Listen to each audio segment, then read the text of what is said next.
られないでも諦めない木箱拳握りしめこの運命と明日の記憶きつく抱いて守るよ The door flew off its hinge and into the opposite wall. Dust filtered down from the impact as the door fell towards the floor with a bang. A deep indentation remained in the wall above it. Jiro stood in the doorway, his coat flying out behind him. His hair was wild, eyes showing way too much white. He had somehow lost his hat in his haste. The silver blade glanced quickly around the room. He saw the bodies of two women on the ground, one closer to the door, the other further in. And between them, a vampire he'd never met before, but who could be none other than the one he sought to kill. Kanye pushed back his shorter chestnut hair as he eyed the intruder. It was obvious this newcomer wasn't entirely an amateur, but he also wasn't likely as old as he was either. Still a pup, he decided. Perhaps he wasn't worth the effort after all. He waved a hand in front of his face as he yawned. It's about time you got here. You've kept us waiting long enough. His eyes glowed dark crimson as the corners of his mouth turned up, fangs exposed. Isn't that right, Mimiko? Jiro stiffened at the sound of the compromiser's name. He glanced in the direction the other vampire indicated. If he listened, he could still hear her heart beating, but her breathing was ragged. He wasn't sure if she was conscious or not. What have you done to her? Kanye raised his eyebrows, hands held out as he shrugged innocently. Done? I haven't really done anything. Yet. But, for the sake of your question, let's just say that humans are so much more fragile than we are. It's entirely possible that I was a little too... how shall I put it? Rough, perhaps? Damn you! He made to lunge at Kanye, sword extended, but the other vampire was faster. Using hide hand, he picked up the compromiser and whipped her to float between them, like a shield. She's not dead yet, but if you really want to keep that up, you can save me the trouble of doing it myself. Jiro snarled. His grip on the blade tightened, but he did not advance any further. A low whistle came from the doorway, and both vampires turned to look. Well, you sure know how to throw a party. Zellman peered around the empty frame. Mind if I join? Zellman Clock. I should have known you'd still be around. Using hide hand once more, he flung Mimiko away. Jiro jumped to intercept the compromiser, holding her against his chest as he caught her in midair, one arm holding her against him while the other held his unsheathed sword out of the way. His hand supported her from behind. Jiro... His hand felt good against her aching skull. You came. Her head lolled against his shoulder as she lost consciousness. Mimiko. Jiro tried to ascertain her condition as he looked at her bruised but pale face. The bloodlust was forgotten as she absorbed his attention. Zellman stood at ease, staring back at the scowling vampire across from him. Kōhei Raiden, the Celis Thunder God. What a redundant name. How long has it been? 16 or 17 years, right? Kanye watched the crimson-eyed butcher warily. You would know best. After all, you're the one who finally ran me off at Hong Kong. How are your handlers these days? Still taking scraps from the company? Zellman grinned. You make it sound like I'm their lapdog. But you should really look at it the other way. You were always so narrow-minded, never wanting to look at the larger picture. That's the problem with you youngbloods. And you're old and past your time. You never knew when to just give up and let the younger blood take over. Is that all you have, Kunai, after all these years? Idle banter. No wonder all your followers are half-cracked amateurs. And here I was thinking I'd actually find a challenge. You know, you've disappointed me. He turned and started towards the door, his hands in his pockets. Let's go, Silverblade. He's not worth our time. Kanye's attention focused once more on the Silverblade and Mimiko in his arms. It was one thing to be insulted by someone older than he was, but quite another to have his prey escape while his attention was diverted by the insults. His blood boiled up inside of him, causing the air around him to shimmer with the heat radiating from his body. It suddenly got a lot hotter in the room. Zellman turned around as the air pressure changed dramatically. Silverblade! He'd seen this kind of attack before. Something inside the Thunder God had snapped. He just hoped he'd given Jiro enough warning. Jiro spun, his blade at the ready to block an attack, but the kind of attack he'd expected did not come. Get down! Zelman spread his arms wide, forming a fireball between his hands. Jiro saw the metal door he'd thrown so casually earlier suddenly lift into the air with a jerk as a blast of heat hit him full on. He turned to shield his precious burden from the worst of the heat, arm raised to try and protect his head as he hunched over to keep Mimiko from being exposed. Zelman raised his hands, the fireball moving with them as he prepared to fire. The metal door hissed as it was liquefied and sifted into tiny balls of steel that suddenly shot towards Jiro. No! Zelman shot off his ball of flame, trying to deflect the flying fragments. The majority of them were vaporized, but quite a few still got through, pounding into the walls like bullets fired from a high-powered rifle. Jiro winced as several red-hot metal balls drove into his back, but he didn't dare move for fear that Mimiko would be exposed. Instead, he allowed his anger to build, the bloodlust rising back to the surface, using the energy harnessed with the hide hand to act as a shield. Mimiko's blood still ran in his veins from the day before, though it felt like a lifetime ago now. He silently wished there was somewhere safe to put Mimiko down, but he knew that wasn't going to happen. He didn't want to let her out of his sight again, not without someone he absolutely trusted to keep an eye on her. Not until this was over. The three vampires stood in a triangle. Zelman held another fireball in his hands. Jiro raised his sword, partially turned to face his foe. Kanye used the hide hand to levitate more metal projectiles, heat rolling off of him like a furnace, making it hard to breathe. Inside the walls, steel girders groaned from the change in temperature. Kane pointed his nose to the sky, sniffing. Something smelled very off. He couldn't immediately place the scent that had caught his attention, but it wasn't good. Sudden realization hit. Run for it! He howled as he sprinted towards the outer edge of the yard, knocking vampires out of his way as he ran. Massive explosions rent the air, smoke filling the sky above them as large chunks of debris rained down on the suppression team and remaining vampires. Heat radiated out from the blasting point. The building in front of them was gone. Kanye suddenly lunged forward, flinging his ammunition as the building rocked beneath them. Zelman answered the challenge with a massive fireball. Jiro had to dodge the flying balls, using the hide hand to send most of them away from him and his precious burden. The ceiling suddenly cracked above them, raining down in thick slabs of dry cement and steel. The silver blade had to jump from perch to perch as the floor fragmented underneath them, using the hide hand to ward off the debris from above. Mimiko bobbed in his arms, unresponsive to anything going on around them, but he had no time to worry about that as he tried to keep the crumbling building from hitting her. Zelman grinned from ear to ear, his smile cruel as he and Kanye traded blows, flame for heat and liquefied metal. It was almost like watching a beautifully choreographed dance, except that chunks of concrete were falling down all around them instead of streamers and flowers. Jiro finally broke free from the rubble, still clinging to his sword and the unconscious compromiser. He glanced around to see the extent of the damage. Several levels worth of cement slab and metal lay underneath his feet. Dust and smoke filled the air, making it hard to see beyond the occasional flash of fire from the two fighting vampires. The polluted air made it hard to breathe. He covered his nose with one hand, holding Mimiko closer to cover her face as well. He had to get her out of there. With one mighty bound, the kin killer was airborne, shooting out at the wreckage into cleaner air. His eyes searched for a safe place to leave the compromiser, but there were people fighting all around, even in the chaos. From above, he could clearly make out the flashes of flame that had to be Zelman attacking. He wanted to be down there with him, fighting.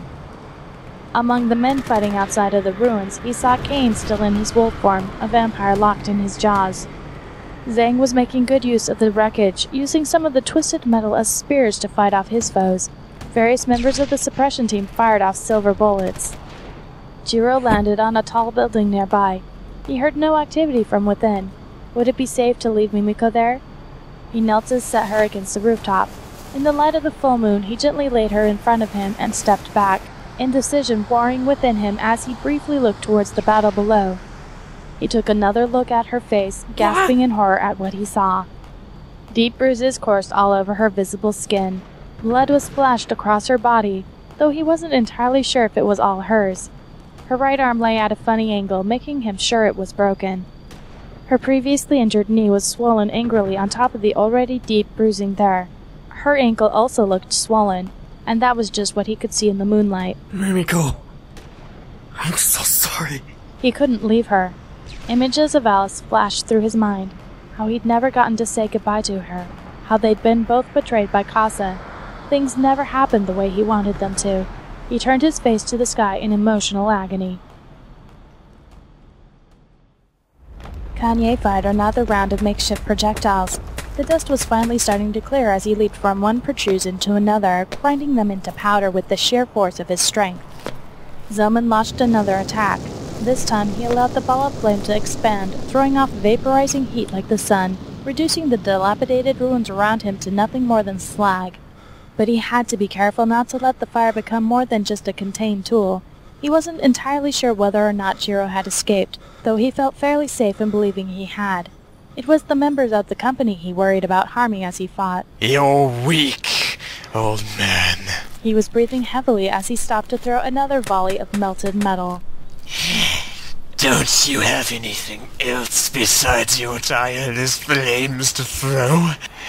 I'm getting bored. A slight breeze picked up, pushing the rest of the smoke from the air. All around them lay piles of melted slag and broken stone.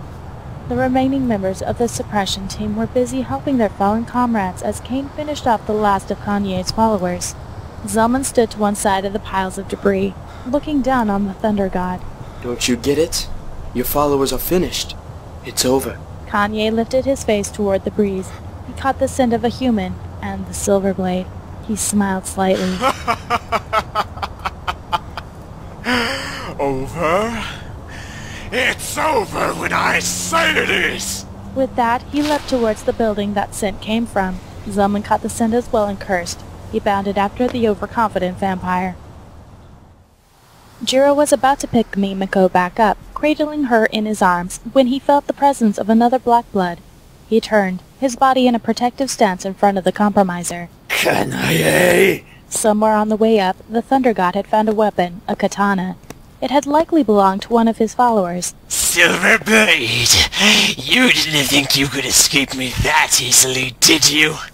I will have my vengeance! He lunged towards the red-clothed vampire. Jiro had no time to decide what to do with Mimiko. His response was pure instinct as he brought up his blade to parry Kanye's, feet running to press for distance between him and the compromiser. Sparks flew from the colliding metal. Kanye slashed over and over again, trying to beat Jiro back to where he could reach Mimiko. If only he could get around the Kin Killer, he could at least finish his eradication of the Katsuragi family. As long as he could have that, it didn't matter if he died. Zelman landed lightly on the roof to witness the first clash of swords. Katanas weren't really his weapon of choice. He decided to watch instead, noticing that Kanye kept trying to press towards one particular area. His eyes hardened as he recognized Mimiko on the rooftop. A few light bounds brought him to her side. At least he could keep stray attacks from hitting her, he decided, as he settled on a perch to wait out the fight. Jiro made an attempt to cut under Kanye's guard, but the older vampire blocked him. He put all of his weight into pressing him back more and more towards the center of the building's expansive roof.